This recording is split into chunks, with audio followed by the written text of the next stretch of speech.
E vou explicar por quê. Porque eu ligo a televisão todas as noites e vejo alguns candidatos, não todos, os privilegiados, com muito tempo de TV e de rádio, derramando as suas propostas. Uma enxurrada de propostas. Um blá blá blá interminável. Repetitivas. Quase as mesmas, sempre. E o eleitor deve ficar pensando, poxa, eles têm solução para todos os problemas do Brasil, não é? Só que não dizem como vão fazer e com que dinheiro farão. Isto me constrange quando você me pergunta quais são as suas propostas. Mas é por isso que eu trago em mãos isto, que é a reforma da estrutura administrativa do Poder Executivo Federal, que é o projeto Refundação da República. Este é um item da minha proposta, um único item. Foi trabalhado pelo ex-governador Mário Pereira do Paraná, que liderou um grupo de técnicos a meu pedido e contribuiu para que nós tivéssemos essa proposta de reforma do Estado. Com esse enxugamento, verificando o exemplo de outros países, os países de maior sucesso em administração pública. E aqui está, uma economia brutal. É por aqui que começa. Para chegarmos a essas metas, que daqui a pouco vocês indagarão, nós temos que fazer isto. Nós temos que mudar o sistema de governo. Começa pela reforma da estrutura do Estado, que tem paralelismos, superposição de ações, que se tornou um Estado mastodonte, agigantado, preguiçoso, comilão, come demais e nada faz. E quem come muito acaba fazendo muita burrada também, né? Essa que é a verdade. Então eu não vou dizer o linguajar bem popular, mas faz muita burrada quem come demais. Gasta o dinheiro do povo, exagera no gasto, desperdiça, joga fora, abre portas para a corrupção, porque abre as portas para o favorecimento, e a sociedade brasileira não suporta mais o favorecimento às autoridades. Eu chamo essas autoridades, de chupins da República, ou seja, são os que mamam nas tetas gordas do governo o tempo todo. O que eu estou querendo dizer, não quero fazer um discurso muito longo aqui na abertura, é que, sem esta reforma, nenhuma das metas será concretizada. Nem as minhas e nem a dos outros candidatos. Elas não serão concretizadas, porque é impossível. Porque o dinheiro não está no caixa, o caixa está esvaziado. E essa estrutura atual, aqui está a atual e a futura, com a reforma que nós pretendemos. E aqui está a economia que se fará.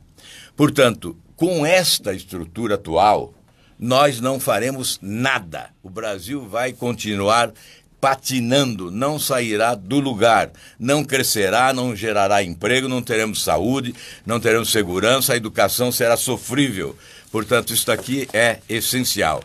Esse é o começo de tudo. Bom, gostaria de lembrar aqui também que nós estamos aqui com o jornalista Célio Egídio. Bom dia, Célio. Bom dia, Pedro. Bom dia aos nossos ouvintes da Rádio Trianon, no programa Metrópole em Foco, né?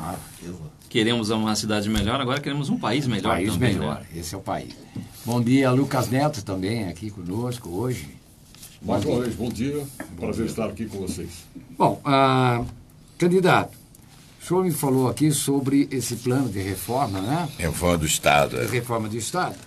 E nós temos aqui, nós vamos falar hoje aqui sobre também o plano de metas, né? O senhor já explicou, já deu explanação aí sobre o plano de reforma, vamos falar sobre o plano de metas. Porque o seu plano de metas é 19 mais 1. Exato. Tá? Esse 19 é alusão... Esse 1 é isso aqui, ó. Tá, esse 19 é alusão ao seu partido? Na verdade tem esse simbolismo, né? Agora, o mais 1 é exatamente o que é fundamental, que é o macro, né? Que é a refundação da República, que é a reforma. A refundação da República não é só isso aqui, não é só a reforma do Poder Executivo, é a reforma do Legislativo, do Judiciário, passa pela reforma na Constituição, As alterações à Constituição são necessárias para a promoção das outras mudanças. Aí vem a tal reforma da Previdência, a reforma tributária, a reforma política, obviamente, que é a matriz de todas as outras, né? Porque o que nós estamos vivendo nessa campanha eleitoral é exatamente a consequência de um modelo político retrógrado, superado, corrupto, incompetente, um modelo maldito, um modelo perverso, um modelo cruel. Nós somos reféns desse monstro que é o modelo político atual, que nos joga num confronto desigual. Eu disse aqui há pouco, lambaris contra tubarões, né? Porque alguns têm tudo e outros não têm nada. Alguns candidatos têm milhões do fundo eleitoral. E o fundo eleitoral, da forma... Em outros países existe isso. Mas da forma como foi arquitetado no Brasil o fundo eleitoral, e em razão dos objetivos, é uma imoralidade que não pode ser admitida. O fundo eleitoral no Brasil é uma imoralidade, um dinheiro público distribuído entre privilegiados. 1,7 bilhão. É, só uma aliança aí, aquela Arca de Noé, aquele ajuntamento de siglas, tem mais de 800 milhões distribuídos em todo o país, centenas de candidatos fazendo campanha com esse dinheiro e outros sem nada. E o tempo de televisão e de rádio. E a legislação que diz o seguinte: nenhuma emissora de rádio ou de televisão pode dar preferência a candidatos. O espaço tem que ser igual. Isso ocorre? Não, não ocorre.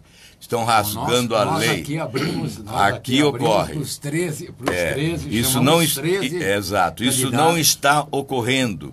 E aí, de quem é a culpa? Neste caso não é do legislador, porque a lei é clara, a lei é clara. A lei diz taxativamente: a emissora de televisão e de rádio é proibida de oferecer espaço em benefício de alguns e em prejuízo dos outros. Aí de quem é a culpa neste caso?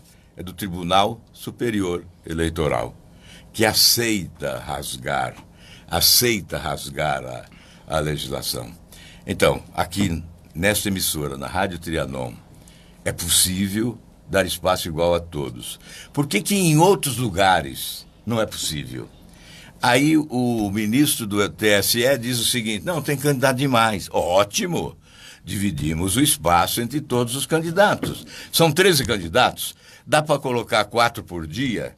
Em 3 dias você liquidou, sobra 4 dias da semana ainda. Você faz mais uma rodada. E no seu plano então, de que metas, falta de criatividade. No seu plano de metas, não. consta uma reforma política, sim, claro.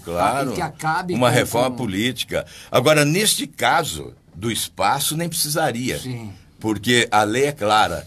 Agora, é evidente que há o espaço do horário eleitoral gratuito, que aí há essa enorme distorção também. Alguns partidos possuem um espaço enorme, alguns candidatos possuem um espaço enorme, e outros nada têm. Então, fica difícil. Eu tenho 40 segundos, aí vou dizer o quê em 40 segundos? Eu tenho uma inserção por dia.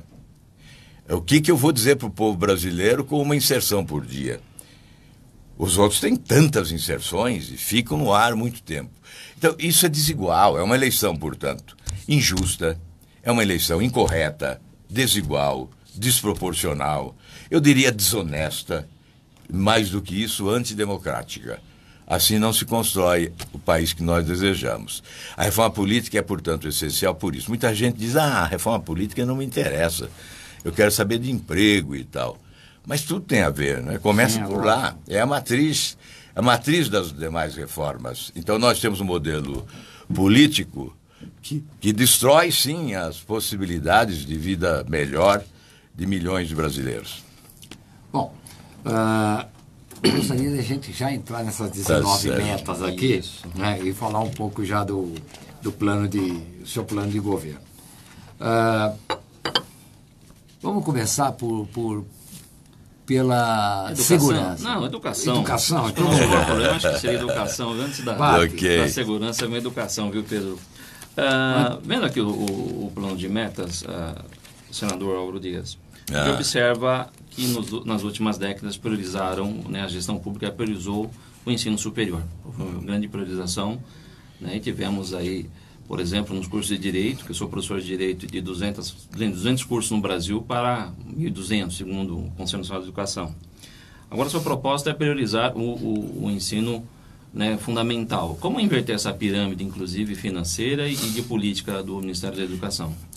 Olha, é uma inversão de valores, né? Porque hoje nós temos altos índices de corrupção no país, temos altos índices de violência, baixos índices de produtividade, temos muito desemprego, o nosso desenvolvimento é pífio. Será por quê?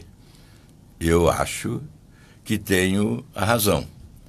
Se há décadas nós tivéssemos investido vigorosamente na educação infantil, nessa fase de 0 a 6 anos, certamente hoje nós teríamos menos violência, menos corrupção, nós teríamos menos desemprego, nós teríamos mais de desenvolvimento. Os especialistas dizem que a cada real investido nessa fase da vida, há um retorno de 12 a 13 reais. Mas não é só uma questão financeira, é uma questão de qualidade do ser humano.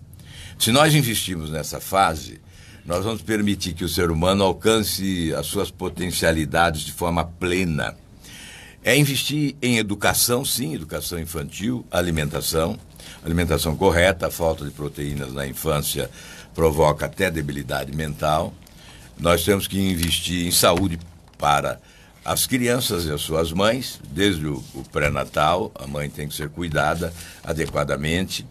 E certamente nós vamos influir no itinerário escolar e influir na qualidade do emprego e do salário. Então, em educação, este é o investimento essencial na primeira infância.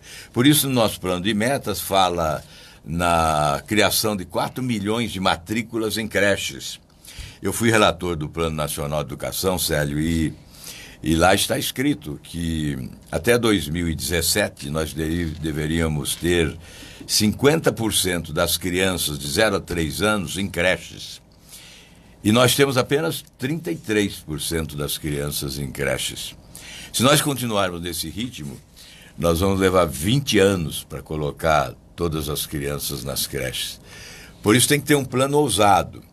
Então, nós estamos instituindo com o meu candidato a vice-presidente, o Paulo Rabelo, que é um economista, aliás, o economista do ano, nós estamos instituindo o chamado Vale Creche ou Cheque Creche, que é a possibilidade que a mãe terá de escolher onde colocará o seu filho, onde entender ser melhor para o seu filho. Então tem creche privada, a metade das creches no Brasil são privadas e tem aquelas administradas pelas prefeituras municipais. Então esta é a essência da nossa proposta para a educação. Depois vem o ensino fundamental, que é na sequência, e nós vamos focar no ensino técnico, porque o perfil do emprego muda agora com a automação. Nós estamos avançando tecnologicamente e ocupando espaço da mão de obra. Nos Estados Unidos hoje, 34% já é trabalho freelancer. Nós temos que encarar esta realidade, que é universal. Então nós vamos criar, além do ensino integral, tempo integral nas escolas, nós vamos criar 500 centros educacionais de formação para o trabalho, que é a preparação de cerca de 1 milhão de jovens para o exercício de uma profissão. São propostas que dizem respeito ao ensino fundamental. E aí vem o ensino superior. Não vamos abdicar da responsabilidade do Estado, mas é evidente que ele não pode ser a prioridade 1.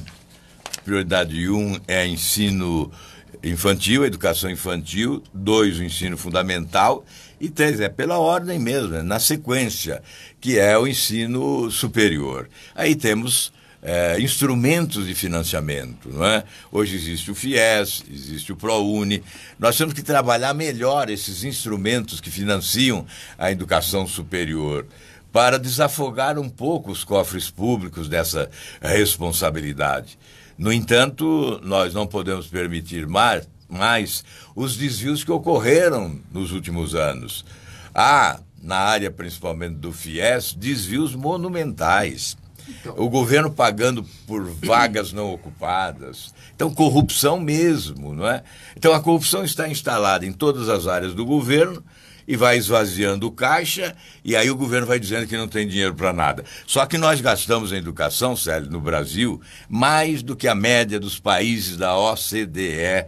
Nós investimos em educação no Brasil mais do que os Estados Unidos. Exatamente. Os Estados Unidos investem do PIB 4,9%. Nós investimos do PIB 5,9%, quase 6%. No nosso Plano Nacional de Educação está escrito que nós deveríamos, até o final deste plano, chegar a 10% do PIB em educação. Quer dizer, dinheiro existe. E como o que não melhorar existe a educação? É competência, é gestão, é organização, é impedir corrupção, é valorização, sim, do professor. São avaliações corretas, não avaliações fraudadas para passar uma ideia diferente da realidade, né? Enfim, eu creio que o problema central no Brasil é esse sistema que tem que ser alterado. Está aqui. Começa por aqui, a alteração desse sistema. Esse é o sistema maldito. Essa é a fábrica dos problemas, né? Além de ser fábrica de escândalos de corrupção, é fábrica, é usina de problemas no país. Então, se nós queremos solução, vamos começar por aqui sempre. Candidato, somente sobre universidades, né? Estou falando de uma refundar a República e mudar o atual sistema. A gente encontra em vários países a universidade pública, o ensino superior, com remuneração, ou seja, o aluno ele deve contribuir com alguns valores. O senhor acredita que a nossa Universidade Federal, o seu aluno tem que continuar gratuita totalmente ou deve ser remunerada de alguma forma pelo seu discente? Olha, eu creio que se as nossas universidades se aproximassem mais do setor produtivo do país, trabalhando em pesquisas, oferecendo essa contribuição, teria o retorno de remuneração para a sua própria sustentação. Ocorre que no país a pesquisa, a ciência, a tecnologia, essa fase inicial da pesquisa, do estudo, da investigação científica, da criatividade, na busca da inovação, isso tudo está muito distante da nossa realidade econômica. É por isso que há essa pobreza nas universidades. Constantemente elas estão em greve, as universidades públicas. De um lado isso, a própria universidade tem que buscar fontes de sustentação, fontes de financiamento, e ela tem os instrumentos para isso. Ocorre que ela é mal gerida, que ela é mal administrada. E de outro lado, nós temos que estabelecer, sim, um sistema diferenciado para aqueles que são oriundos da escola pública. No dia que nós melhorarmos o ensino fundamental, melhorarmos a escola pública, nós não precisaremos mais de cotas nas universidades. O senhor é a favor porque dessas cotas? Eu sou favorável só à cota social. A cota racial é discriminação, é preconceito. É achar que alguém, porque tem uma cor diferente, é despreparado, é inferior ao outro. Então eu não estou entendendo ainda esse discurso, sabe? De dizer, nós é que somos contra a cota racial, é que estamos errados. Por quê? Por considerar que as pessoas de outras raças, de outra cor, podem ser mais inteligentes do que eu? Não, eu tenho que ser naturalmente alguém que entenda que não é na cor da pele que está a inteligência, o preparo. Não, de forma nenhuma. Nós temos que observar essa questão social, sim, que é grave no país, porque há muita pobreza, e o ensino fundamental não é adequado. Quem vai para a escola privada se prepara melhor do que quem está na escola pública. Então, neste caso, sim, cabe a cota social. No campo exatamente dessas diferenças sociais que temos, desigualdades sociais que temos. Mas o dia que tivermos uma escola fundamental de qualidade, aí não precisaremos mais de cotas, porque os alunos da escola pública estarão tão bem preparados quanto os demais. Bom, pois não. Ainda dentro da área da educação, o senador Álvaro disse, queria saber, o seu projeto está pronto, mexeria no currículo escolar? Votaria, por exemplo, educação moral e cívica, educação física, etc. Eu mexeria, aprovação direta, que está sendo empurrada. Eu acho que qual é o projeto que vocês têm? Nós tivemos uma reforma aí que uma reforma do ensino médio agora. Ainda foi. Foi uma reforma que pode ter alcançado algum avanço, mas nós não podemos nos conformar apenas com avanços tímidos. Nós precisamos avançar mais e precisamos discutir que escola nós queremos. Esta é a essência da discussão. Que escola nós queremos? A escola almoxarifado, armazenadora de informações, de números? Ou nós queremos a escola formadora, criativa, que estimula a criatividade, a reflexão, que orienta no sentido da reflexão para a descoberta da própria opinião? Essa escola exige algumas matérias.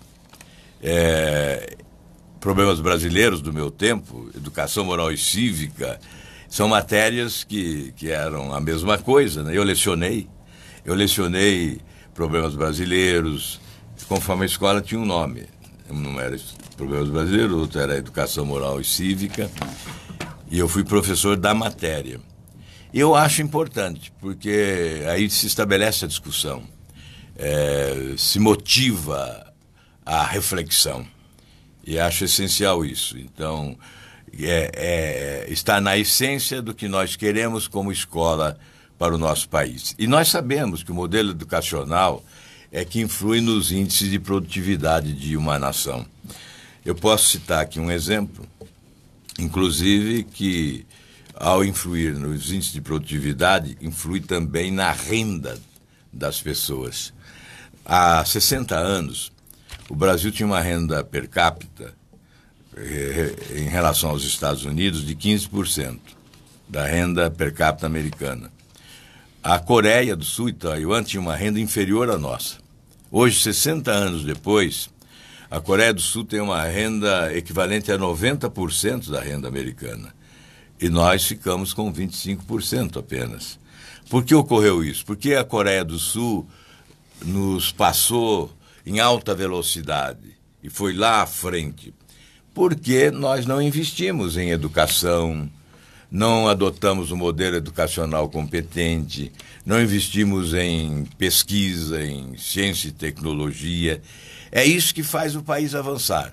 Eles investem mais de 4% do PIB e nós não investimos 1%.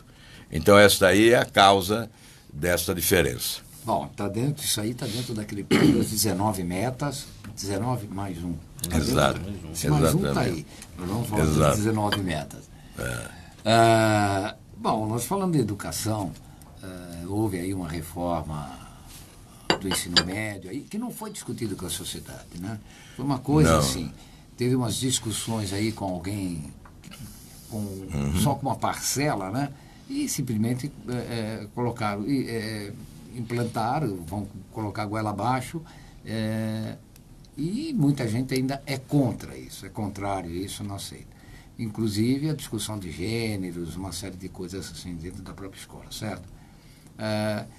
No seu governo, o senhor vai fazer uma reforma, entrando no seu governo, já começa com uma reforma, vai começar a mexer mesmo na estrutura do ensino e discutir essa reforma?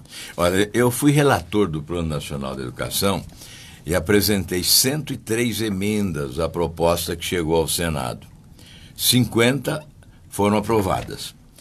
As essenciais, que diziam respeito a uma lei de responsabilidade educacional, que estabelecia penalidades para o não cumprimento das metas, essas emendas não foram aprovadas. Ou seja, já sinalizou ali o governo que ele queria um plano de intenções para não ser executado. Uma espécie de propaganda eleitoral, uma espécie de panfleto de campanha eleitoral. Então, o mal do Brasil é que nós elaboramos a lei e ela é ignorada, ela é esquecida, ela não é aplicada. O Plano Nacional de Educação é lei e o governo não aplica. Se aplicasse, nós estaríamos bem adiante em matéria de educação, não estaríamos vivendo esse retrocesso. Então, as leis são desobedecidas, são ignoradas ou são interpretadas ao sabor de interesses pessoais e de circunstâncias. Então, nós temos que voltar a discutir o assunto. Quando eu relatei o Plano Nacional de Educação, em um mês, nós ouvimos 30 especialistas da escola pública e da escola privada, que trouxeram as sugestões. Nós temos que fazer isso.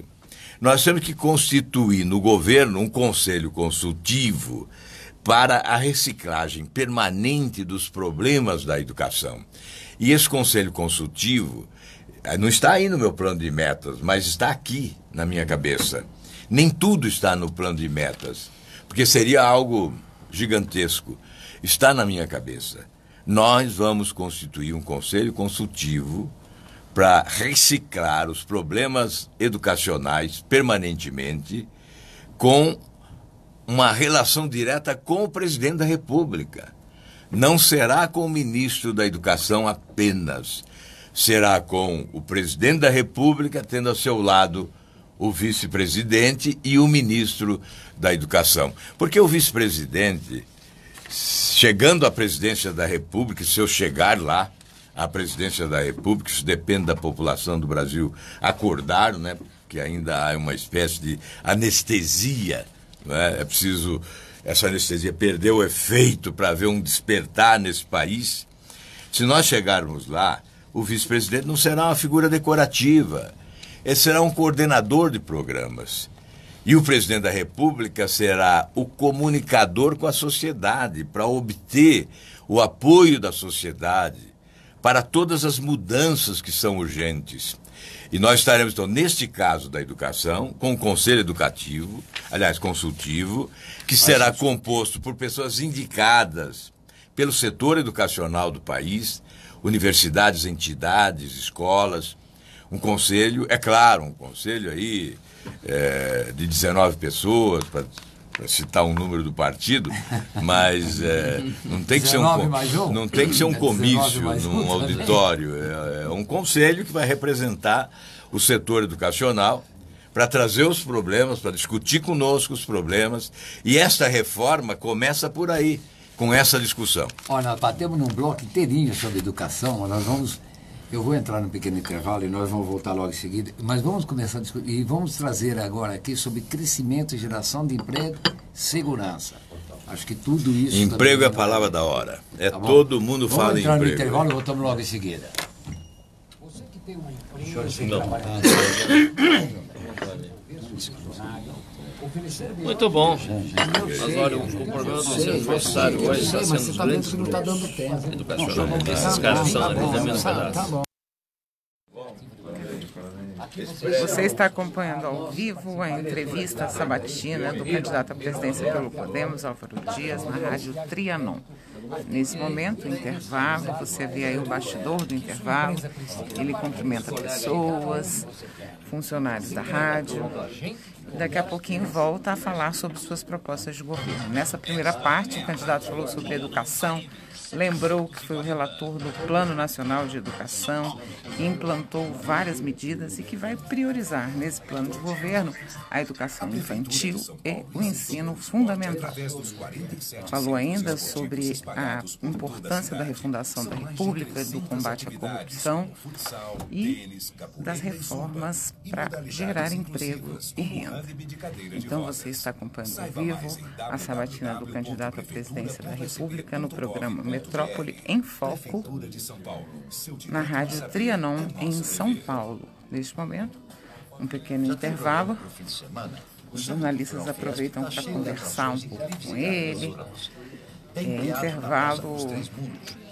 Aproveitam para acertar como vai ser o próximo bloco, que vai ser direcionado ao emprego. Álvaro Dias defendeu aqui a criação de cursos técnicos para preparar 1 milhão de jovens para o primeiro emprego. Criação de 500 cursos técnicos para preparar esse jovem para o primeiro emprego. Nesse momento aqui, estão acertando detalhes da iluminação do estúdio da Rádio Trianon.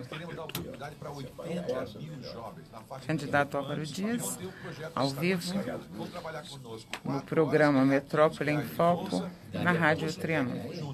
Certeza que isso é possível resolver. É possível para a diferença. Álvaro Dias. Ó, agora estão fazendo um teste aqui de iluminação no intervalo. Apagaram tudo aqui. A gente ficou no escuro. Estamos aqui em São Paulo, na Rádio Trianon AM 740, debatendo com o candidato à presidência da República, Álvaro Dias, do Podemos, candidato 19. Daqui a pouquinho o programa volta para discutir o plano de governo do candidato. Ele mostrou aqui um documento com as propostas para a reforma do Estado, a reforma política. São páginas e páginas. O plano de governo dele tem 200 páginas por enquanto e contempla principalmente as reformas tributárias, com corte de impostos, a tributação diferenciada, a reforma política, a reforma do Estado com corte de privilégios, corte de supérfluos, corte de desperdícios. Nesse momento,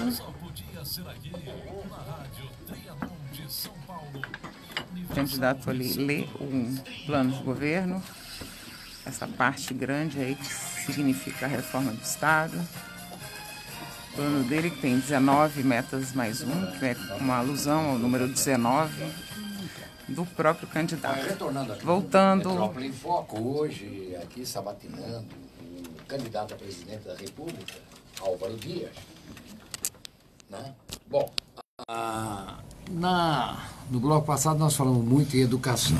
Eu tenho uma pergunta aqui, que é de um jornalista, Rodrigo Di Masi, ele que é do portal SRZD, do jornalista Sidney Rezende, e gostaria de colocar agora, até para o senhor responder, é uma coisa um pouco fora desse contexto aqui. Você está com ela aí na linha? Muito bom dia aos ouvintes da Rádio Trianon, aos colegas entrevistadores. Cumprimento o candidato Álvaro Dias. Senador, na última semana, o também senador Tasso Gereissati, um dos caciques do seu ex-partido, partido do qual você sofreu retaliações por apoiar a CPI da corrupção em 2002, foi alijado da chapa de José Serra em 2006, fez graves declarações. Algo que a gente pode assim chamar de uma espécie de confissão, quando ele afirma ao Estadão que o PSDB legislou contra projetos da ex-presidente Dilma apenas por ser oposição ao PT. Passados alguns anos do impeachment, que visão você tem daquele processo? Retirar uma presidente legítima e eleita foi muito mais uma manobra política do que efetivamente cumprir o que determina a Lei 1079? Finalmente, e nessa esteira, você se arrepende, mesmo sendo autor de diversos projetos para minimizar a promiscuidade de práticas na vida pública, de ter votado pela manutenção do mandato de Aécio Neves? Aí é um equívoco. Eu votei pela cassação do mandato de Aécio Neves. Então começo corrigindo. Ele acertou tudo, mas errou essa última parte. Eu agradeço a Rodrigo, né? Rodrigo Di Masi. Eu agradeço ao Rodrigo, apenas houve esse equívoco. Aliás, eu fui o primeiro orador a pedir a cassação do senador, né? A respeitar a decisão do Supremo Tribunal Federal naquele momento.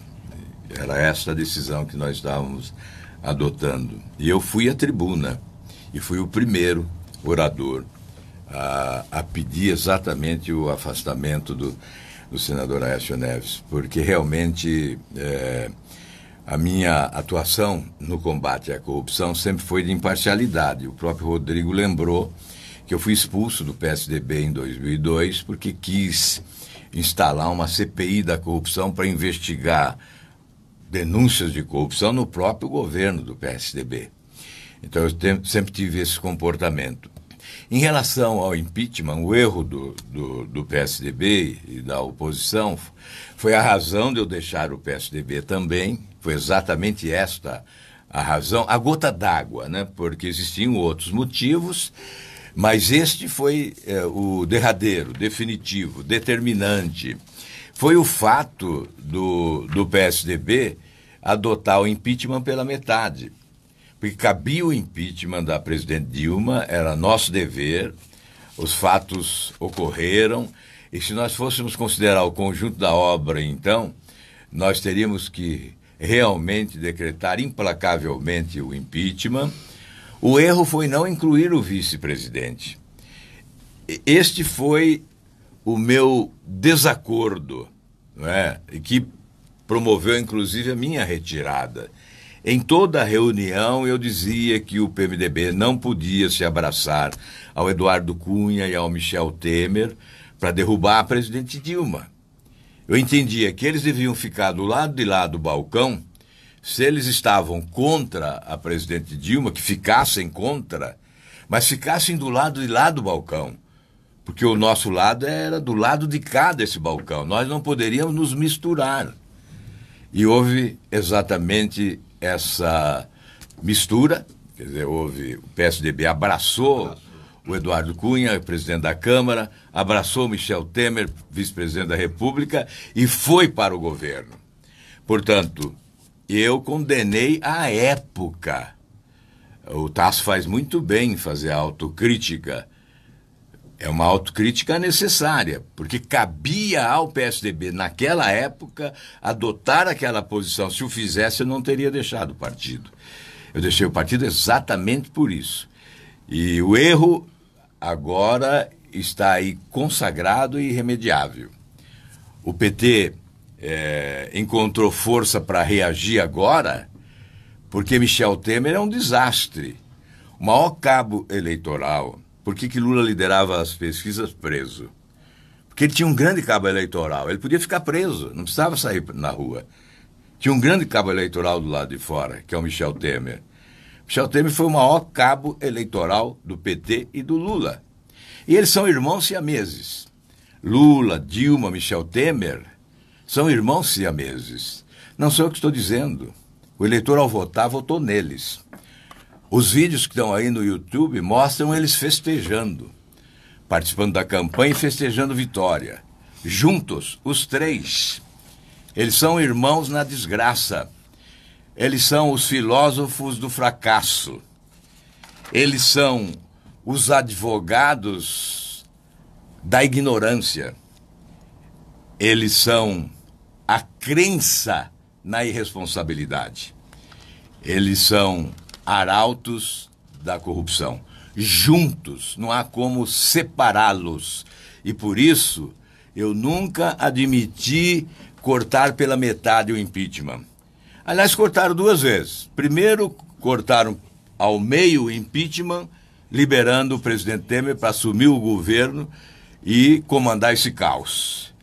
E depois, rasgaram de novo ao meio, ao permitir que a presidente Dilma, cassada, impedida de governar o Brasil, pudesse disputar a eleição. E a lei é clara. Impeachment implica inelegibilidade por 8 anos. Então, esse é o país que nós vivemos. Esse é o Brasil que temos. Esse é o Brasil que temos. A lei é supostamente elaborada em defesa do bem e na condenação do mal.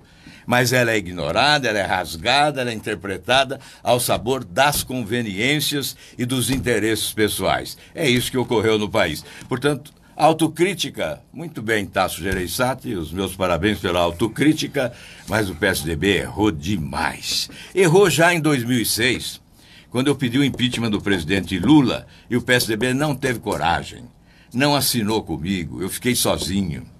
Na CPI dos Correios, eu pedi o impeachment do presidente Lula e o PSDB não teve coragem. E depois agora, de novo, erra de novo. Não se cansa de errar. Por isso vai perder de novo. Vai perder a eleição de novo. Com uma estrutura enorme, com uma arca de Noé ao seu redor, com mais de 800 milhões de reais de fundo eleitoral, com um espaço enorme no rádio e na televisão, 342 inserções na televisão e no rádio na campanha eleitoral, e vão perder a eleição. A Arca de Noé vai afundar. Bom, nós falamos aqui sobre impeachment e ele nos trouxe o vice, Michel Temer, e hoje o país está mergulhado num caos. Nós estamos aí com o dólar batendo recorde diariamente, né? Um desemprego que beira aí, já está beirando a 14, 15 milhões de pessoas no desemprego. Não há perspectiva, os empresários não veem uma perspectiva.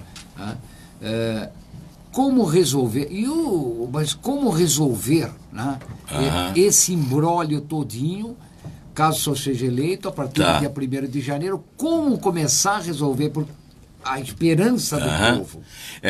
Para eu ter coragem de falar como resolver, não é? E não cair na vala comum dos outros, não ser colocado no mesmo balaio da mentira, da mistificação, eu começo sempre dizendo, primeiro isso aqui, essa reforma. Com essa reforma, nós vamos ter condições de fazer o restante. Então, como é que nós começamos? Começamos com o ajuste fiscal. Aliás, são três itens essenciais. Ajuste fiscal. Lembrando que a ideia dos 19 metas, ela está inspirada aí num plano de metas do grande presidente Juscelino Kubitschek, né? Depois nós vamos deixar. Está aqui no seu plano, mas vamos lá. O dinamismo dele, o desenvolvimentismo, né? O dele era 50 a ousadia, a ousadia e tal. Não, a gente não faz essa... A gente não faz essa contagem. Não, décadas. Não. A gente não faz essa contagem porque a gente coloca o pé no chão da nossa realidade, que é dramática, né? O Tribunal de Contas, há poucos dias, informou que o próximo presidente da República não terá dinheiro nem para pagar salário dos funcionários. Na verdade, nem aqui na Avenida Paulista as pessoas se aperceberam da gravidade da crise que nos encontramos. E por isso muitos fazem uma opção equivocada de candidato à presidência da República, achando que alguém pode resolver o problema do país com um revólver na cinta, a bala ou a facada, e quando na verdade só se resolve os problemas desse país com inteligência, com experiência, com capacidade de gestão, com aptidão para cargo executivo. Esta é a valentia da hora, a valentia da inteligência, da lucidez. Não é a valentia da prepotência, da arrogância, da truculência, não, da busca do heroísmo oportunista de última hora. É a valentia da inteligência e da lucidez que pode resolver os problemas do país. Então vamos lá, depois disso aqui, só depois disso, aí vem, isso já é parte do ajuste fiscal. São 3 itens: saneamento financeiro, ajuste fiscal, financiamento, investimentos e produtividade. Então a primeira medida mais urgente é a do ajuste fiscal. E aí nós fomos à Alemanha buscar a inspiração em Angela Merkel, que em 2008 ela disse, olha, se tivesse ouvido aquela dona de casa da Suábia, ela ensinaria que se você gastar além do que você tem, a médio e longo prazo será um desastre. E foi o que ocorreu. Então, o que ela fez? No Brasil acontece isso. Primeiro, de 2009 a 98 a 2007, o governo foi tapando o buraco da incompetência e também da corrupção, aumentando impostos. Aí chegou em 2007 e explodiu. Não dava mais para aumentar impostos. Aí o governo começou a aumentar a dívida, a lançar títulos públicos com taxas de juros altas, fazendo a festa dos banqueiros. Aí o governo ajudou a constituir no Brasil um monopólio de grandes bancos. 5 bancos brasileiros respondem por 94% do crédito. Somos 60 milhões de brasileiros devendo aos bancos do país e eles decidem quanto eles querem ganhar. Quanto eles querem ganhar? Qual é a taxa de juros? O governo não decide nada. O governo é refém. Aí vem um cidadão candidato que teve lá 9 anos, presidiu o Banco Central, foi ministro da Fazenda, e diz, chama que eu vou e resolvo. Resolve coisa nenhuma. Não resolveu nada. Afundou o Brasil. Ficou num governo corrupto e afundou o Brasil na miséria. Fez a festa dos banqueiros, os seus companheiros, os seus amigos, os seus irmãos. fez a festa dos banqueiros, mas arrasou o Brasil e os brasileiros. Então começa com esse ajuste fiscal. A Angela Merkel definiu um limitador emergencial de despesas da ordem de 3% do produto interno bruto da Alemanha. No nosso caso, nós vamos definir um limitador emergencial de despesas de 10%, não linear. Então vamos cortar 10% das despesas. Se fizermos isso no primeiro ano, nós liquidamos o déficit de 139 bilhões. E no segundo ano, aí é o ajuste estrutural. Aí nós vamos verificar em cada área do governo o desperdício, avaliar as despesas de cada área. Eu fui governador, eu sei que há mais de 10% de desperdício em todos os setores. Eu fiz isso no Paraná, eu fiz essa reforma. E com isso, orçamento base zero, ou seja, partindo do orçamento base zero, nós vamos cortar mais 10% no segundo ano. Aí vem a virada, de déficit para superávit, 2,5% do produto interno bruto. E as reformas todas acontecendo ao mesmo tempo. A reforma tributária, especialmente. Porque além do governo ter que gastar menos, ele tem que arrecadar mais. Mas sem aumentar impostos.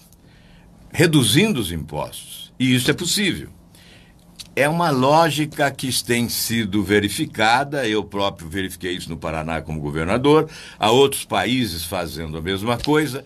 Quando você reduz a carga tributária, há mais investimentos, mais empreendedorismo, a economia cresce mais, gerando mais empregos e o governo arrecada mais. Então, além de reduzir despesa de um lado, nós vamos aumentar a receita do outro. E vamos gerar emprego. Sim. A reforma tributária vai ter que tributar mais na renda e menos no consumo. Tributando na renda, você alcança os que ganham mais. Exatamente, porque quem paga hoje o imposto é quem ganha menos. A metade dos impostos do Brasil. Inclusive a necessidade urgente de reajustar essa tabela do imposto. Exatamente, é por aí que começa a melhor distribuição de renda no país e a redução das desigualdades sociais. Se você tributa menos no consumo, o consumidor vai comprar mais barato. Se você for abastecer o seu carro hoje, 45% da gasolina é imposto.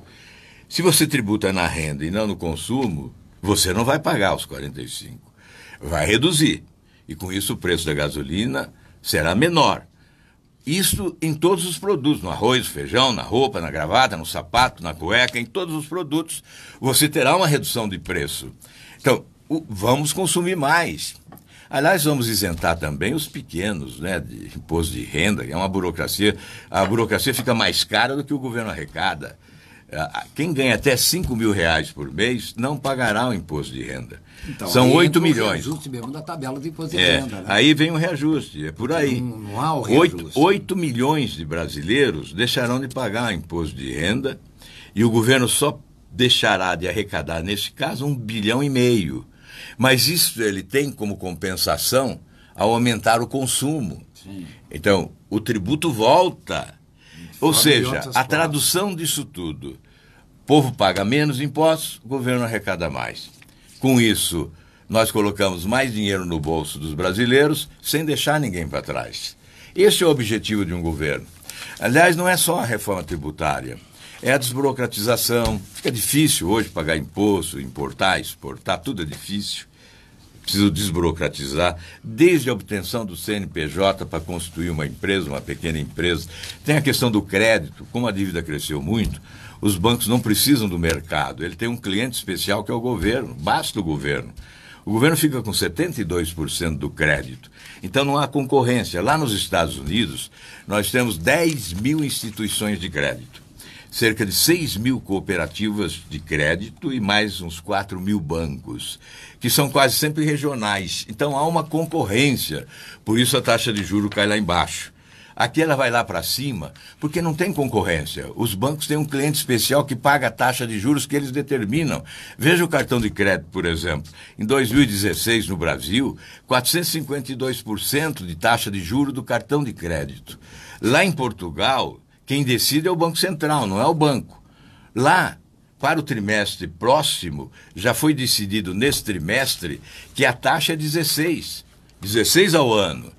Então, enquanto no Brasil chega a 452%, lá em Portugal é 16%.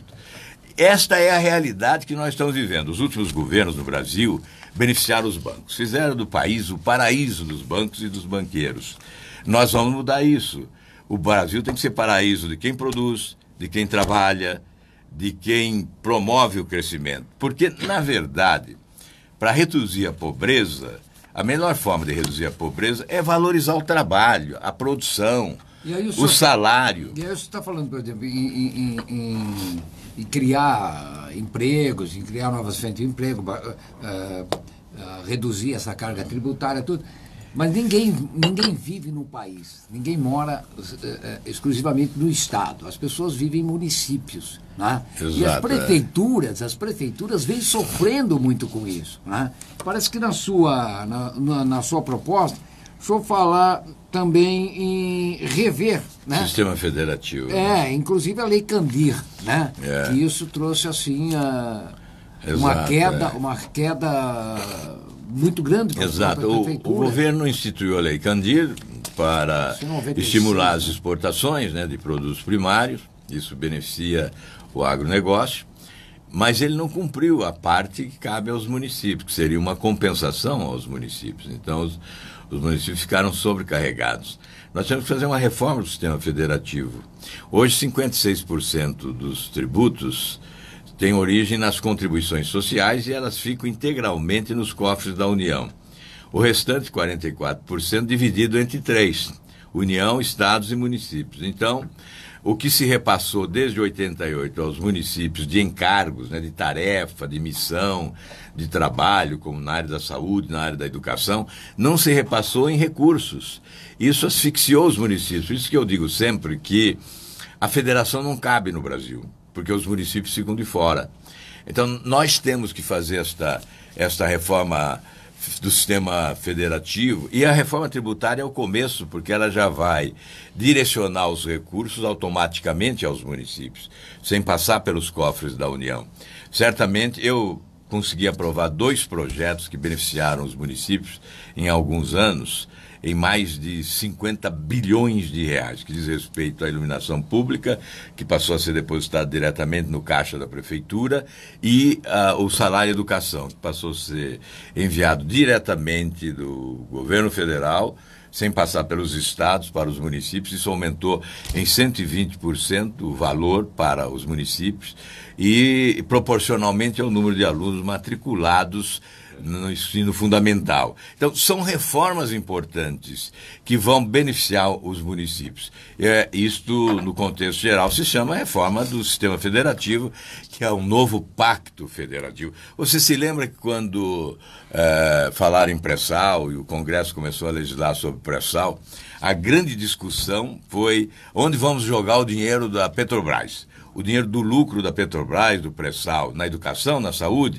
Aí vieram a questão dos royalties. Aí foi o Brasil inteiro para Brasília, os municípios, os estados, se agarrando nessa possibilidade de melhor distribuir recursos públicos. Era a chance que eles tinham de redistribuir os royalties, porque hoje os royalties estão entre 3 estados. São Paulo, que tem petróleo, Rio de Janeiro e o Espírito Santo. Então, todos os estados brasileiros passaram a reivindicar participação nessa distribuição dos royalties em razão da propalada descoberta do pré-sal.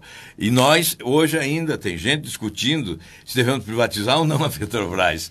Há pouco tempo a gente discutia, há meses, a gente discutia aonde ia o dinheiro do lucro da Petrobras. Então querem que o dinheiro do lucro da Petrobras vá para alguma empresa chinesa, alguma estatal chinesa. Porque se privatizar a Petrobras, seguramente alguma estatal chinesa vai conseguir no leilão vencer essa parada. E aí nós vamos ter uma estatal falando outro idioma, provavelmente o chinês. Pois não. Acho que se encaixa perfeitamente nessa abordagem do senador e candidato Álvaro Dias, a reforma da Previdência, que é importantíssima e a vida está cada vez mais longeva. E todo mundo concorda que é necessária uma reforma. Qual é o seu plano sobre Previdência? Se nós não fizermos a reforma, lá na frente o aposentado não vai receber aposentadoria. O dinheiro não estará lá. Isso já é fato. Isso é fato, consumado. Então, o que tem que fazer? Tem que mostrar para o povo o que ocorreu. Por que aconteceu isso? Por que essa falência? Tem lá aqueles 400 bilhões de inadimplência que o governo não recebe dos poderosos e quer colocar a mão no bolso dos pequenos. Isso é injusto.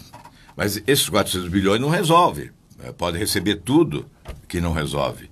Não receberá tudo jamais, porque algumas empresas já faliram.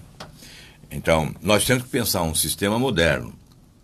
Nossa proposta não coloca a mão no bolso do aposentado e não coloca a mão no bolso do trabalhador. É uma proposta diferente da que está lá no Congresso, que está lá na Câmara dos Deputados. Essa proposta da Câmara mantém o sistema atual com alterações. E o sistema atual, todos contribuem para todos. E alguns levam vantagem. Hoje, quem leva vantagem é o do setor público. Servidores públicos. Tem uma aposentadoria bem superior às autoridades, que têm os seus privilégios. No nosso sistema, nós vamos instituir a conta individualizada capitalizada. Ou seja, o cidadão vai contribuir para ele mesmo. Aquela conta é dele. O dinheiro que ele está depositando ali, seja 8%, 11% do salário, é para ele ter uma aposentadoria ao final da vida. É uma poupança. E se ele achar que ele pode colocar mais do que a lei está determinando, ele pode colocar mais para garantir o seu futuro. Porque esse dinheiro não vai ficar parado. Esse dinheiro será aplicado. E nós teremos um fundão. O fundão vai ser constituído também pelos ativos das empresas estatais. As empresas estatais pertencem ao povo brasileiro, devem ser devolvidas ao povo brasileiro. Então, os ativos das empresas estatais também capitalizarão este fundo de previdência. E esse dinheiro passa a ser administrado pelo BNDESPAR, com 19 conselheiros, outra vez 19 conselheiros, indicados pelo setor privado para fiscalizar a aplicação desses recursos. Nós temos um partido aí que vai falar que é 45 conselheiros, outros 50 conselheiros, não, mas não, aí é muito. Aí é exagero, tem que ser 19. O ideal é 19. O ideal no voto é 19, o ideal também no número é 19. Desculpa. Então nós teremos esse conselho para decidir onde vai aplicar esse dinheiro. Aí o governo federal pode usar esse dinheiro para realização de obras. E emite títulos públicos com taxas de juros de mercado para remunerar esse fundo de previdência que pertence ao contribuinte. Se a empresa estatal é privatizada, os recursos da privatização socorrem esse fundo.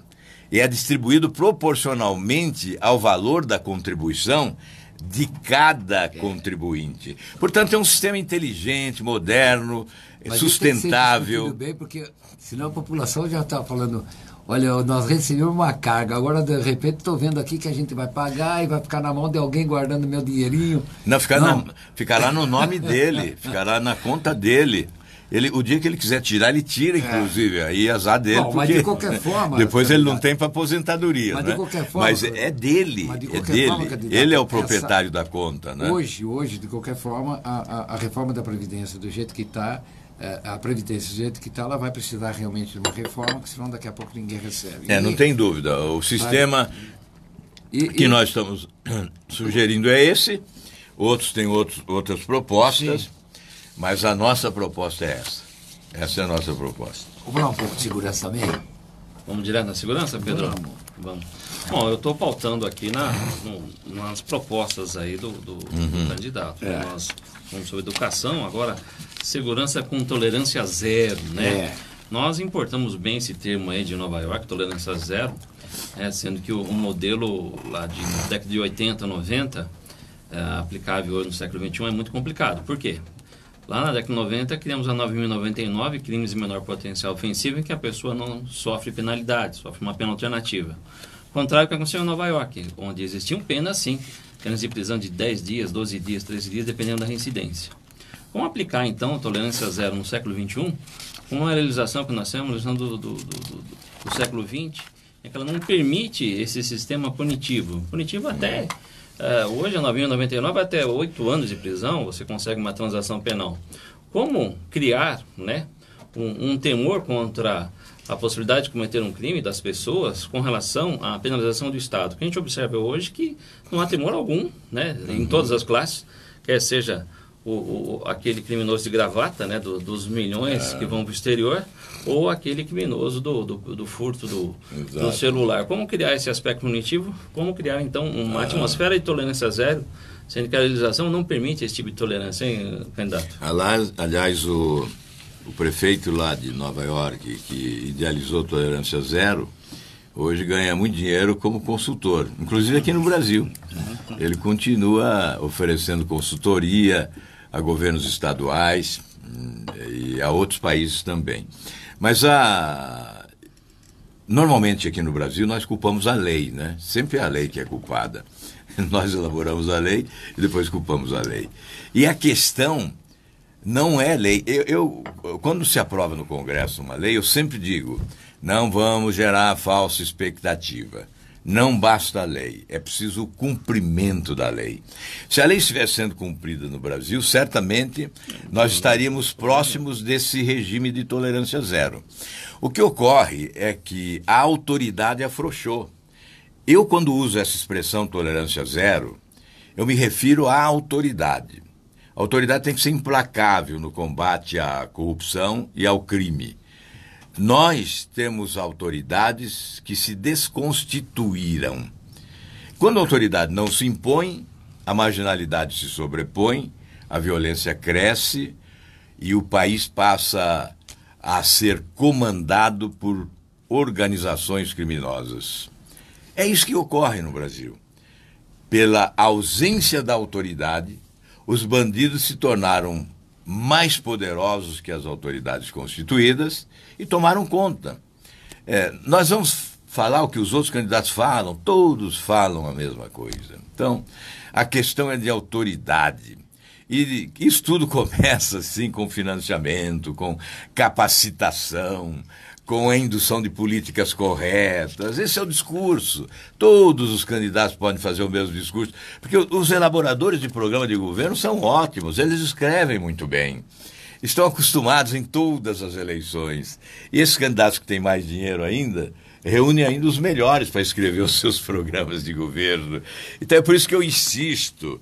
Não basta ter um programa bem escrito, é preciso ter capacidade de gestão, condições, experiência, aptidão para cargo executivo e coragem para mudar. É claro que a questão da segurança pública começa lá na fronteira do país, né? Exato. Mais de 17 mil quilômetros de fronteira aberta para o tráfico de drogas, o contrabando de armas.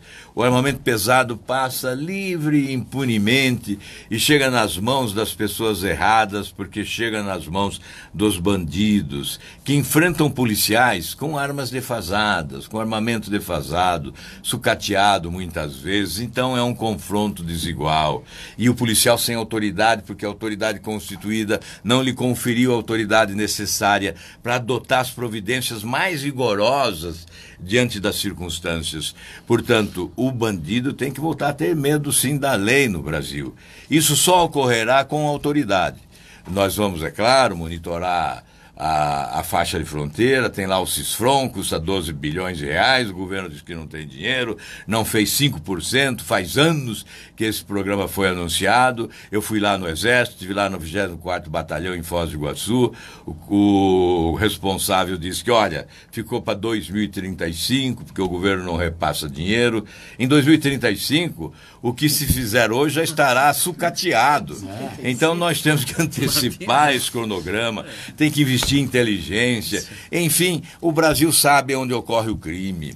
O governo tem um mapa do crime, sabe quais são as cidades, quais são os bairros onde há maior incidência de crime, sabem que dias da semana, que é de sexta a domingo, sabem que horário, que é das 17 a 1 da madrugada. É só organizar, planejar e ter coragem de enfrentamento, instrumentalizar as polícias, valorizar o policial.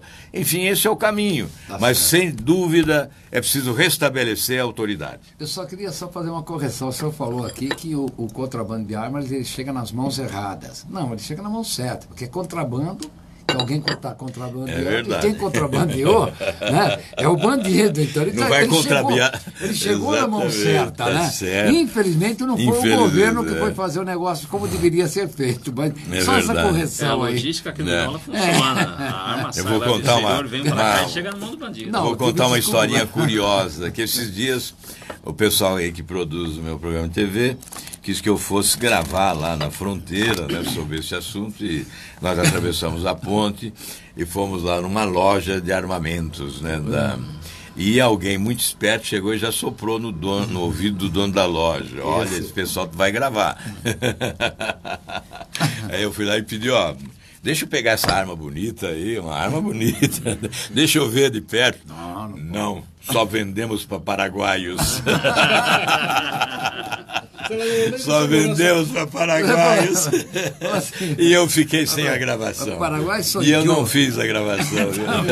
Senador, a lei ora a lei, né? Infelizmente, isso é o que acontece comumente. Certo. Para a segurança nacional, para ela funcionar realmente para valer, qual é a opinião e o que está nesse seu plano? Não, olha, a segurança nacional, primeiro, ultimamente nós tivemos governos que nomearam civis para o Ministério da Defesa. Obviamente, isso deve causar um grande constrangimento. Sim. Há militares preparadíssimos, né? Nós temos gente estudiosa, talentosa, gente preparada no Exército Brasileiro, nas Forças Armadas, de modo geral. Eu visitei algumas áreas, visitei, por exemplo, em Caxias, Santa Maria, no Rio Grande do Sul, visitei lá em Foz do Iguaçu, fui também à Marinha, enfim, fui lá também numa formatura na área da aeronáutica, né, de cadetes. Enfim, conheci de perto, né, as potencialidades. E, infelizmente, orçamento depauperado, né? Os equipamentos também superados. Eu acho que a própria inteligência das Forças Armadas, do Exército Brasileiro especialmente, poderia contribuir muito para o nosso desenvolvimento tecnológico. O governo tem que investir um pouco mais. Quando a gente fala em investir em inteligência, né, também tem a ver com segurança nacional, defesa nacional. E nós temos que rever esses orçamentos no Brasil. Eu disse há pouco que a casa caiu, que anarquizaram o país, que explodiram as contas públicas, inverteram valores, os orçamentos estão lamentavelmente comprometidos, né? A execução orçamentária é uma lástima, há sempre a consignação de recursos ou a utilização de recursos para obtenção até algum tempo do superávit primário, hoje para reduzir o déficit primário, né? Nós não temos mais superávit primário. Então, o contingenciamento de recursos, olha, eu vi lá certa vez, em matéria de segurança pública, a execução orçamentária chegava a 20%. Foi quando eu apresentei um projeto impondo que os recursos destinados para a segurança pública no orçamento da União fossem totalmente aplicados, sob pena de crime de responsabilidade a que estariam sujeitos o presidente da República e o ministro da Justiça. E o crime de responsabilidade implica em cassação de mandato. Portanto, cheguei até a fazer isso exatamente inconformado com a péssima execução do orçamento em matéria de segurança. O que ocorreu? Aprovou no Senado, parou na Câmara, na época o ministro era o Mantega, aliás, hoje é envolvido na Lava Jato. O Mantega pediu que o projeto fosse aprovado na Câmara e está parado até hoje. Mas eu cito esse projeto apenas para dizer que realmente nós não estamos priorizando um setor que é fundamental para o país, o de segurança pública e também da defesa nacional. Bom, saúde, só para fazer um ganchinho final, vamos lá, candidato. Era interessante, em termos de políticas públicas, temos um percentual do PIB destinado a essa área, tanto segurança nacional, defesa e segurança interna, segurança pública. Eu acho Você acha que é interessante engessar ou não? Não, eu acho que nós não devemos engessar o orçamento, né? Porque Até a nossa realidade econômica e social é dinâmica, as coisas mudam.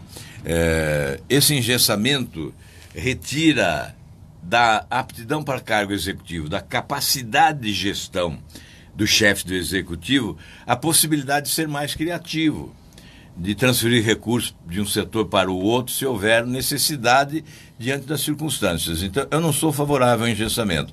Eu sou favorável, sim, a essa fixação de piso para a aplicação de recursos em educação e saúde. Isto sim, porque são dois setores extraordinariamente necessários, né? Isso já existe no Brasil.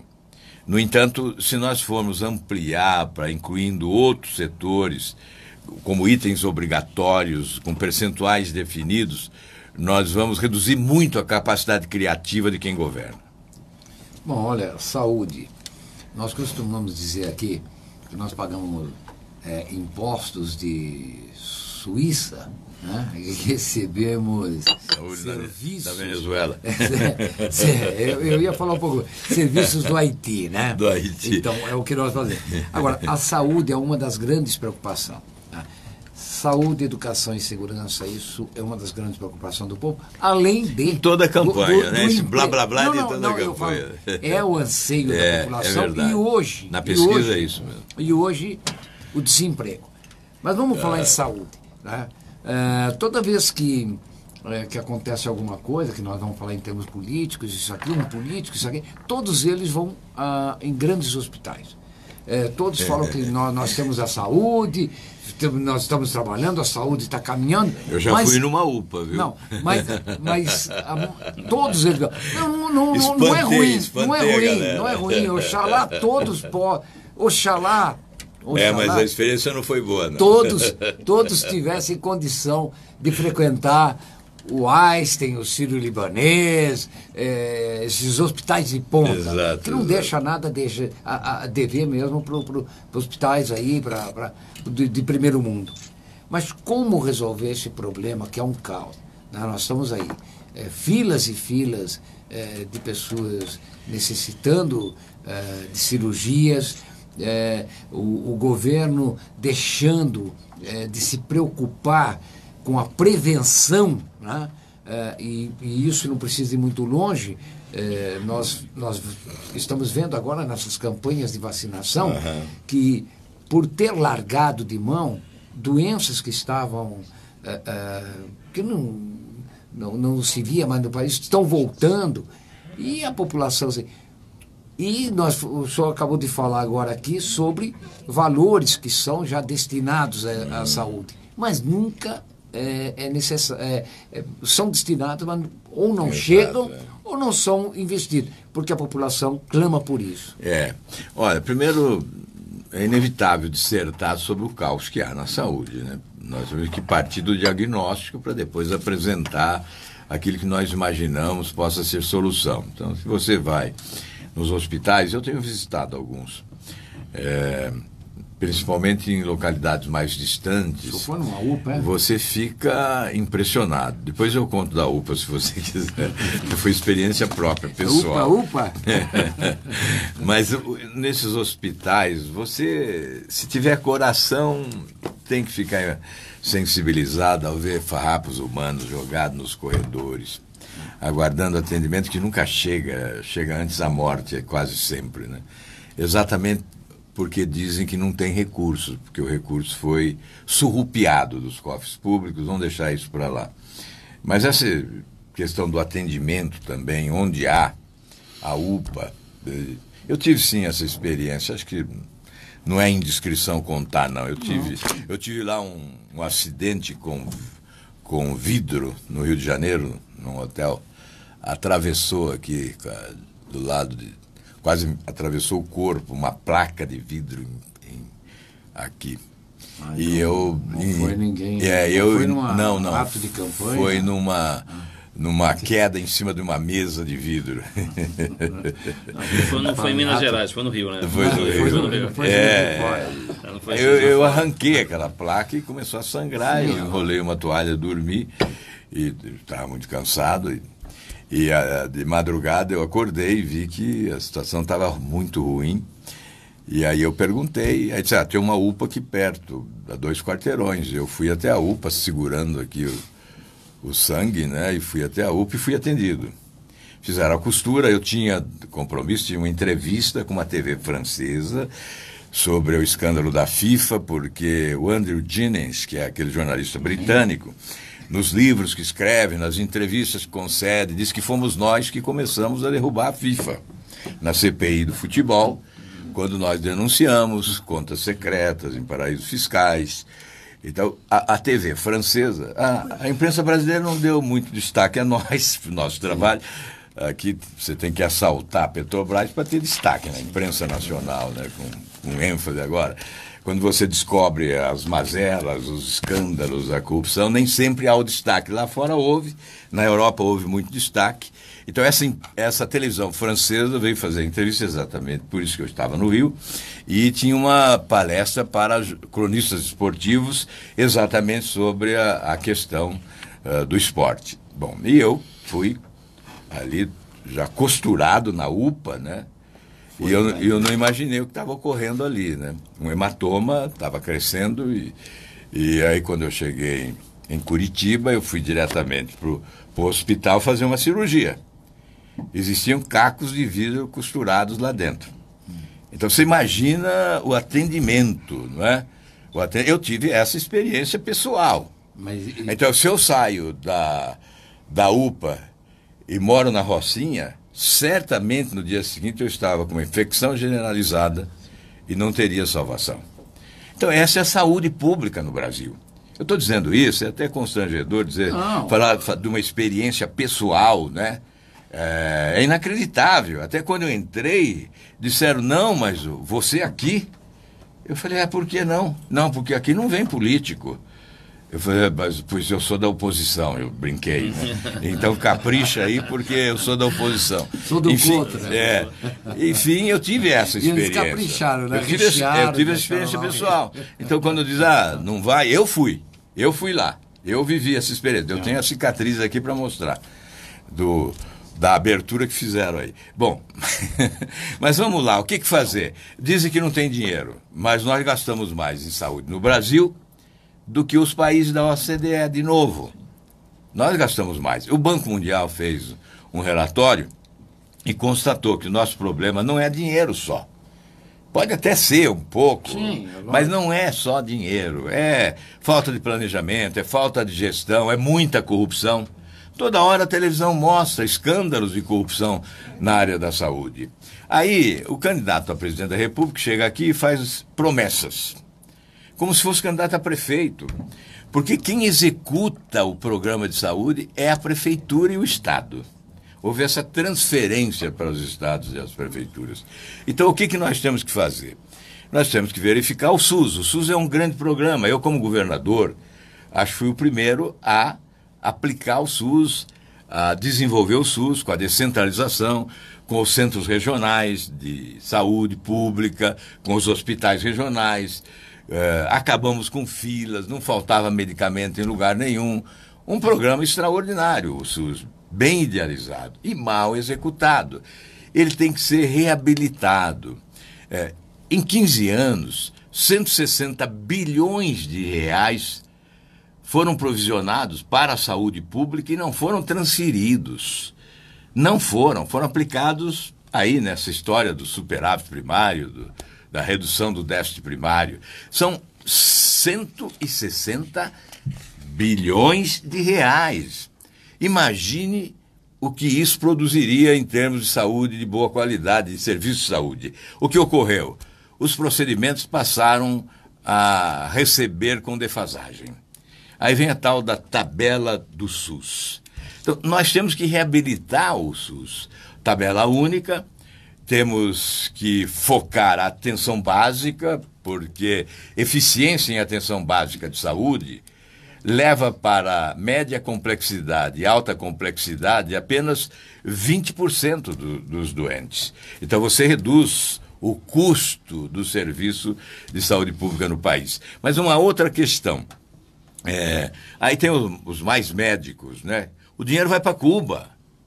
Se esse dinheiro fosse aplicado aqui, nós teríamos mais médicos realmente. Então, mais médicos. Não. Mas o dinheiro vai para Cuba e volta uma miséria para remunerar mal alguns médicos que nós não sabemos da qualidade deles, sem menosprezá-los.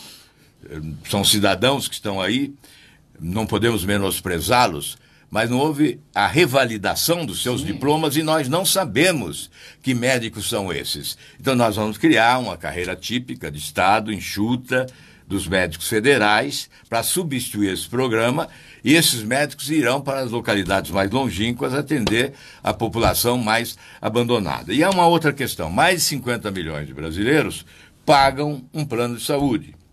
Ocorre que a Agência Nacional de Saúde não fiscaliza. Alguns desses planos cobram menos, mas oferecem serviço pior. E muitos destes que pagam planos de saúde acabam em hospitais públicos. Serão atendidos pelo SUS. E não há ressarcimento dos planos a esses hospitais por esses serviços. E só em 2016 foram 19 bilhões de reais de isenção. Portanto, nós estamos isentando de um lado, beneficiando de um lado e estamos pagando mais caro do outro porque não há o ressarcimento. Essa é uma questão para o governo da União. Então, nós temos também que ter equipes orientando tecnicamente as administrações municipais. Os municípios não possuem condições financeiras de contratar técnicos habilitados para uma boa gestão na área da saúde. Nós, como governo federal, temos que orientar com equipes preparadas para isso. Enfim, nós podemos sim melhorar muito o serviço de saúde pública no Brasil. Só com esse dinheiro que já é disponível e, evidentemente, se nós pudermos acrescentar mais, será ainda melhor. Olha, infelizmente, nosso tempo está chegando aí, nós estamos batendo em cima aí. Nós falamos de 1h30 e muitas vezes falar 1h30 é muita coisa, não verdade. É, porque a gente não consegue conversar, porque nós temos que debater um pouco mais. Outro dia eu fui para uma entrevista em Ribeirão Preto, numa televisão, era de 1 hora, terminou, diz assim, você pode ficar mais meia hora? Fico. Aí terminou a meia hora. Você pode ficar mais meia hora? Eu falei, não, agora não dá mais. Bom, eu não vou lhe fazer esse convite. Vai que o senhor aceita. Uma hora. Vai que o senhor aceita. Vai que você aceita, aí tem problema. Não, olha, a legislação aqui está sendo respeitada, exato, é tempo igual para todos. Exatamente. Pedro, mas tem um detalhe, já me deu uma aula. Se eu for atendido no sistema público de saúde, eu vou falar que eu sou da situação. Eu não quero ter cargo de vida nas minhas costas, não. A saúde diz que o brasileiro só recebe quando expira, né? O cara fala saúde. Ainda bem que eu tenho uma boa saúde. Viu? Olha, graças a Deus. Mais uma vez quero agradecer sua presença aqui conosco. Lembrando que com essa conversa, essa entrevista sabatina, né, ela está sendo reproduzida também no portal do srzd.com, do jornalista Sidney Rezende, que é o maior site independente de notícias do Brasil. Tá? São quase 5 milhões de seguidores que tem ali e vai ficar disponibilizado, vai estar disponível lá muito para bom. Os nossos ouvintes, os nossos seguidores que não conseguiram acompanhar, de uma forma ou de outra eles vão acompanhar por lá. Tá? Quero agradecer também o Sidney Rezende e, por favor, a sua consideração aqui. Final. Não, olha, eu quero agradecer muito a oportunidade e dizer para as pessoas que estão nos ouvindo que nós não estamos aqui numa briga pelo poder, não. É cumprimento do dever mesmo. É o desejo de ficar com a consciência tranquila. Nós estamos vendo muita coisa errada no Brasil. Nós não podemos aceitar mais a mentira, a mistificação, a enganação. Nós não podemos aceitar mais a corrupção, o privilégio das autoridades, impunemente. Nós temos que reagir a isso. Eu imaginava que 2018 fosse o reencontro do Brasil com a verdade. E vejo que não estão permitindo isso, porque os espaços não são iguais, nós não estamos tendo a oportunidade de dizer as coisas para grandes públicos, estamos falando para públicos limitados, em tempos exíguos, mas nós gostaríamos que fosse o reencontro do Brasil com a verdade, e que esses assuntos fossem colocados com a sua crueza, de forma implacável, imperdoável, porque fizeram muito mal ao Brasil. Os governantes deveriam se ajoelhar diante do povo brasileiro e pedir perdão pelo mal que fizeram a esse país. Um país maravilhoso, rico, próspero, riquezas incríveis. E esses governantes desenharam uma situação em que há uma ilha de prosperidade, de fartura, de fortuna, e um oceano imenso de dificuldade, de miséria, de pobreza. 52 milhões abaixo da linha da pobreza. Então é um país sofrido. Um país sofrido, sem razão de sofrer tanto, porque possui potencialidades para sair desta crise. Então nós estamos aqui para isso, pedindo uma oportunidade. Acho que tem gente falando demais, tem gente contando muita vantagem, tem gente mentindo muito, tem gente prometendo horrorosamente.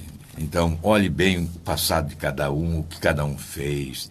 Alguém fez alguma coisa de bem ou de mal? Coloque na balança e decida. Mas não feche os olhos para a nossa realidade. Não se engane mais uma vez. Já fomos enganados. Na eleição passada, quem ganhou, perdeu.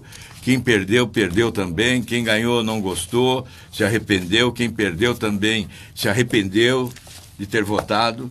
Enfim, nós precisamos olhar melhor nesta hora, com lucidez, com inteligência, com consciência cívica, com responsabilidade, escolher o melhor. Vamos repudiar essa idiotice do voto útil. Voto útil é uma ignorância. Voto útil é deseducação. É deseducar politicamente o cidadão. Não pode dizer ao cidadão que tem que votar no pior. Tem que votar no melhor. O voto tem que ser inteligente. Muito obrigado. Desculpa extrapolar o horário. Um grande abraço a todos.